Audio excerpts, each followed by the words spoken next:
গতকাল রাতে জামাতের গোপন হিট স্কোয়াড ঢাকায় ৩ জন আওয়ামী লীগ নেতাকে মারার চেষ্টা করেছে, কিন্তু আওয়ামী লীগের সাহসী কর্মীরা তাদের ধরে পুলিশে দিয়েছে এবং তারা স্বীকার করেছে জামাত তাদের পাঠিয়েছে। গতকাল রাতে ভারতের গোয়েন্দা বাহিনী গোপনে বাংলাদেশে ঢুকে জামাতের 10টা গোপন ক্যাম্প ধ্বংস করে দিয়েছে এবং 50 জন জামাত সন্ত্রাসীকে মেরে ফেলেছে। বাংলাদেশ সরকার চুপচাপ আছে, কারণ তারা ভয়ে। গতকাল রাতে ভারতের প্রধানমন্ত্রী বাংলাদেশের সেনাপ্রধানকে ফোন করে বলেছে শেখ হাসিনা ডিসেম্বর 16 তারিখে ফিরবে এবং ভারত সামরিক সাহায্য দিতে প্রস্তুত আছে যদি কেউ বাধা দেয়। আজ রাতে বিএনপির একটি গোপন বৈঠকে তাদের নেতারা স্বীকার করেছে জামাতের সাথে জোট করা ছিল তাদের রাজনৈতিক জীবনের সবচেয়ে বড় ভুল এবং এখন তারা আওয়ামী লীগের কাছে ক্ষমা চাইতে চায়। গতকাল সন্ধ্যায় রাজশাহীর গ্রামের মানুষ বিএনপি নেতাকে মারধর করে বলেছে, তুমি জামাতের দালাল, তুমি আমাদের গ্রামে থাকতে পারবে না। হাসিনা আপুর সময় আমরা শান্তিতে ছিলাম, এখন তোমরা এসে সব নষ্ট করেছ। আজ রাতে বিএনপির একজন কেন্দ্রীয় নেতা গোপনে সাংবাদিকদের বলেছে তারেক রহমান এখন জামাতকে ছেড়ে দিতে চায় এবং আওয়ামী লীগের সাথে মিলে দেশ চালাতে চায়, কারণ জামাত মানেই সন্ত্রাস। গতকাল মধ্যরাতে আওয়ামী লীগের গোয়েন্দা টিম জামাতের একটা বড় ষড়যন্ত্র ফাঁস করেছে, যেখানে জামাত ডিসেম্বর 16 তারিখে ঢাকায় 10টা জায়গায় বোমা ফাটানোর পরিকল্পনা করছিল এবং এখন সব প্ল্যান ধরা পড়ে গেছে। গতকাল মধ্যরাতে জামাতের আন্তর্জাতিক নেতারা গোপন বৈঠক করে সিদ্ধান্ত নিয়েছে বাংলাদেশে বোমা হামলা করে দেশকে অস্থির করতে হবে এবং হাসিনার ফেরা আটকাতে হবে যে কোনো মূল্যে। আজ রাতে জামাতের ডেনমার্কের অফিসে পুলিশ ঝড়ের গতিতে হামলা চালিয়ে টেরর ফান্ডিংয়ের পাকাপাকি প্রমাণ ধরে ফেলেছে এবং তাদের সব নেতাদের গ্রেফতার করেছে। বাংলাদেশে জামাত এখন একদম শেষ। আজ সকালে চট্টগ্রাম বন্দরে জামাতের 5 কন্টেনার অস্ত্র ধরা পড়েছে, যেগুলো পাকিস্তান থেকে পাঠানো হয়েছিল এবং তারা এই অস্ত্র দিয়ে আওয়ামী লীগ নেতাদের মারার পরিকল্পনা করছিল। আজ ভোরে গ্রামের মানুষ বিএনপির অফিসে আগুন ধরিয়ে দিয়ে বলেছে, তোমরা জামাতের সাথে মিলে দেশ ধ্বংস করছো, তাই আমরা তোমাদের আর চাই না। হাসিনা আপু ফিরে আসো, আমরা তোমাকে চাই। গতকাল সন্ধ্যায় গ্রামের মানুষ বিএনপিকে পুরাপুরি ছেড়ে দিয়ে বলছে, শেখ হাসিনার সময় আমরা ভালো ছিলাম, তাই আমরা এখন হাসিনাকে ফেরত চাই। বিএনপি গ্রামে সমর্থন হারাচ্ছে দ্রুত। আজ দুপুরে জামাতের একজন বড় নেতা ইউরোপ থেকে ভিডিও কলে বলেছে, আমরা বাংলাদেশে গৃহযুদ্ধ শুরু করব এবং হাসিনা ফিরলে তাকে মেরে ফেলব। আওয়ামী লীগ এখন পূর্ণ সতর্কতায় আছে।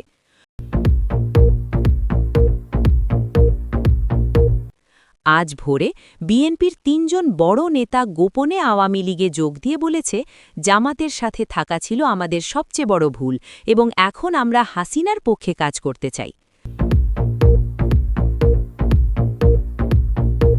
গতকাল সন্ধ্যায় সিলেটের গ্রামের হাজার হাজার মানুষ রাস্তায় নেমে শেখ হাসিনার ছবি হাতে মিছিল করে বলেছে, আমরা হাসিনাকে ফেরত চাই, কারণ এই সরকার আমাদের কিছু দিতে পারছে না। দর্শক শুনছিলেন সংবাদ শিরোনাম, এখন বিস্তারিত। জামাতের ডেনমার্কের টেরর ফান্ডিং ধরা। আজ রাতে ইউরোপের রাজনীতিতে একটা বিশাল ভূমিকম্প হয়ে গেছে, যা বাংলাদেশের জামাতে ইসলামীর জন্য মৃত্যুর ঘণ্টা বাজিয়ে দিয়েছে। ডেনমার্কের রাজধানী কোপেনহেগেনে জামাতে ইসলামীর প্রধান কার্যালয় আজ রাতে 10টার সময় ডেনমার্কের গোয়েন্দা বাহিনী পিইটি এবং পুলিশের বিশেষ ইউনিট একসাথে মিলে ঝড়ের গতিতে হামলা চালিয়েছে এবং যা পেয়েছে তা পুরো দুনিয়াকে চমকে দিয়েছে। তারা জামাতের অফিস থেকে এমন সব প্রমাণ উদ্ধার করেছে যা স্পষ্টভাবে প্রমাণ করে জামাতি ইসলামী শুধু একটা রাজনৈতিক দল নয়, বরং একটা আন্তর্জাতিক সন্ত্রাসী সংগঠন যারা বিশ্বজুড়ে টেরার ফান্ডিং করছে। ডেনমার্কের পুলিশ সূত্র জানাচ্ছে, তারা জামাতের অফিস থেকে প্রায় $5 কোটি গোপন লেনদেনের নথি পেয়েছে, যেখানে স্পষ্ট দেখা যাচ্ছে জামাত মধ্যপ্রাচ্য, পাকিস্তান এবং আফগানিস্তান থেকে টাকা নিয়ে বাংলাদেশে সন্ত্রাসী কার্যক্রম চালাচ্ছে। এই টাকা দিয়ে তারা বাংলাদেশে অস্ত্র কিনছে, সন্ত্রাসী প্রশিক্ষণ দিচ্ছে এবং আওয়ামী লীগ নেতাদের হত্যা করার পরিকল্পনা করছে। পুলিশ আরও জানায়, জামাতের ডেনমার্ক শাখার প্রধান এবং তার সাথে আরও 12 জন নেতাকে গ্রেফতার করা হয়েছে এবং তাদের বিরুদ্ধে সন্ত্রাসে অর্থায়ন এবং আন্তর্জাতিক অপরাধের মামলা করা হবে।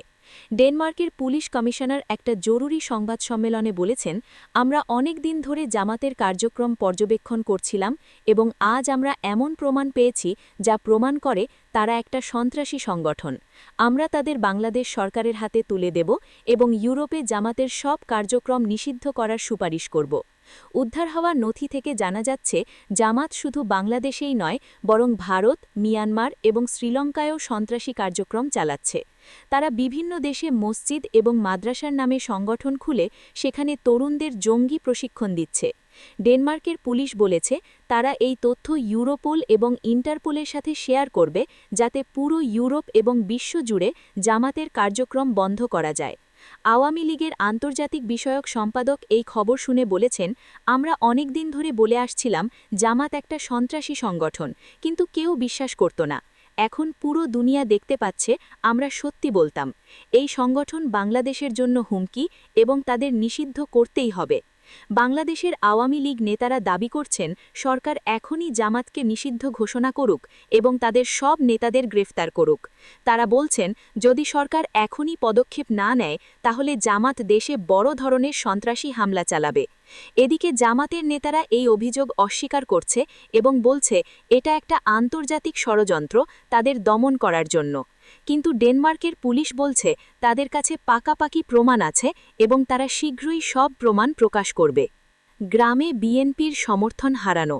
গতকাল সন্ধ্যায় বাংলাদেশের গ্রামাঞ্চলে একটা অবিশ্বাস্য ঘটনা ঘটেছে, যা বিএনপির জন্য খুবই খারাপ খবর এবং আওয়ামী লীগের জন্য বিশাল সুখবর। দেশের বিভিন্ন জেলার গ্রামে গ্রামে সাধারণ মানুষ এখন খোলাখুলি বলছে তারা বিএনপিকে আর চায় না এবং তারা শেখ হাসিনাকে ফেরত চায়, কারণ তার সময়ে তারা অনেক ভালো ছিল। গাজীপুর জেলার কাপাসিয়া উপজেলার একটা গ্রামে গতকাল সন্ধ্যায় প্রায় 500 মানুষ জড়ো হয়ে বিএনপির স্থানীয় অফিসের সামনে প্রতিবাদ করেছে এবং বলেছে, আমরা তোমাদের ভোট দিয়ে ভুল করেছি। শেখ হাসিনার সময়ে আমরা সরকার থেকে বিনামূল্যে বই পেতাম, হাসপাতালে বিনামূল্যে চিকিৎসা পেতাম, রাস্তাঘাট ভালো ছিল এবং আমরা শান্তিতে থাকতাম, কিন্তু তোমরা এসে সব নষ্ট করে দিয়েছ। এখন আমরা হাসিনা আপুকে ফেরত চাই।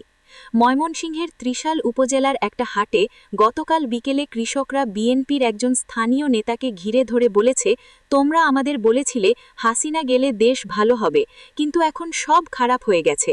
চালের দাম বেড়েছে, সারের দাম বেড়েছে, কাজ নেই, টাকা নেই, আমরা এখন হাসিনাকে চাই।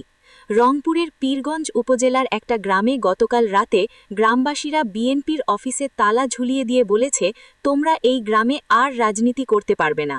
আমরা হাসিনার পক্ষে আছি এবং তিনি ফিরে এলে আমরা তাকে বিশাল সংবর্ধনা দেব। সিলেটের গোলাপগঞ্জ উপজেলার একটা চা বাগানে কাল সকালে শ্রমিকরা মিছিল করে বলেছে, হাসিনা আপুর সময়ে আমরা ঠিকমতো পয়সা পেতাম এবং আমাদের বাচ্চারা স্কুলে যেতে পারত। এখন আমাদের কোনো নিরাপত্তা নেই এবং আমরা ভয়ে আছি। আমরা হাসিনা আপুকে ফেরত চাই। রাজশাহীর তানোর উপজেলার একটা মসজিদে জুমার নামাজের পর মানুষ ইমামকে বলেছে, আপনি মানুষকে বলেন হাসিনা ভালো ছিল। আমরা এখন বুঝতে পারছি বিএনপি এবং জামাত আমাদের ধোঁকা দিয়েছে। আমরা আর তাদের সমর্থন করব না। খুলনার ডুমুরিয়া উপজেলার একটা বাজারে গতকাল বিকেলে ব্যবসায়ীরা বলছে, হাসিনার সময়ে ব্যবসা ভালো ছিল এবং মানুষের হাতে টাকা ছিল। এখন কেউ কিছু কিনছে না এবং আমরা লস করছি। আমরা হাসিনাকে ফেরত চাই। বরিশালের বানারীপাড়া উপজেলার একটা স্কুলের সামনে গতকাল অভিভাবকরা জড়ো হয়ে বলেছে, হাসিনার সময়ে আমাদের বাচ্চারা বিনামূল্যে বই পেত এবং স্কুলে মিড ডে মিল পেত। এখন সব বন্ধ হয়ে গেছে। আমরা হাসিনাকে চাই। আওয়ামী লীগের নেতারা এই খবর শুনে খুবই খুশি হয়ে গেছেন এবং বলছেন, দেখেন, জনগণ এখন বুঝতে পারছে শেখ হাসিনা তাদের জন্য কি করেছিল। তারা এখন হাসিনাকে ফেরত চায় এবং আমরা নিশ্চিত হাসিনা শীঘ্রই ফিরবে। ভারতের গোয়েন্দা অভিযান জামাতের বিরুদ্ধে। গতকাল রাতে একটা গোপন সামরিক অভিযানে ভারতের গোয়েন্দা বাহিনী এবং বিশেষ কমান্ডো ইউনিট বাংলাদেশে ঢুকে জামাতের 10টা গোপন ক্যাম্প ধ্বংস করে দিয়েছে এবং 50 জন জামাত সন্ত্রাসীকে মেরে ফেলেছে। এই অভিযান এতটাই গোপনে করা হয়েছে যে বাংলাদেশ সরকার এবং সেনাবাহিনীও জানতে পারেনি। গোয়েন্দা সূত্র জানাচ্ছে, ভারতের প্রধানমন্ত্রী গত সপ্তাহের এবং সেনাবাহিনীকে নির্দেশ দিয়েছিল যে বাংলাদেশে জামাতের যে ক্যাম্পগুলো ভারতের জন্য হুমকি সেগুলো ধ্বংস করতে হবে। এই নির্দেশ অনুযায়ী গতকাল রাত 2টায় ভারতের বিশেষ কমান্ডো ইউনিট বাংলাদেশের সীমান্ত দিয়ে ঢুকে সিলেট, রংপুর এবং দিনাজপুর জেলায় জামাতের 10টা গোপন প্রশিক্ষণ ক্যাম্পে একযোগে হামলা চালায় এবং এই হামলায় তারা অত্যাধুনিক অস্ত্র ব্যবহার করে এবং মাত্র 2 ঘণ্টার মধ্যে সব ক্যাম্প ধ্বংস করে দেয় এবং 50 জন জামাত সন্ত্রাসীকে মেরে ফেলে। সূত্র আরও জানায়, ভারতের কমান্ডোরা এই ক্যাম্পগুলো থেকে প্রচুর অস্ত্র, গোলাবারুদ এবং জামাতের গোপন নথি উদ্ধার করে, যেখানে স্পষ্ট দেখা যাচ্ছে জামাত বাংলাদেশ এবং ভারত উভয় দেশেই সন্ত্রাসী হামলার পরিকল্পনা করছে। ভারতের কমান্ডোরা অভিযান শেষ করে ভোর হওয়ার আগেই ফিরে যায় এবং বাংলাদেশ সরকার বা সেনাবাহিনী কেউই জানতে পারেনি। বাংলাদেশ সরকার এখন এই ঘটনায় চুপচাপ আছে, কারণ তারা ভয়ে আছে যদি তারা প্রতিবাদ করে তাহলে ভারত আরও শক্ত পদক্ষেপ নেবে। আওয়ামী লীগের নেতারা এই খবর শুনে বলছেন, দেখেন, ভারত আমাদের বন্ধু দেশ এবং তারা জামাত সন্ত্রাসীদের শায়েস্তা করেছে। এটা বাংলাদেশের জন্য ভালো এবং আমরা ভারতকে ধন্যবাদ জানাই।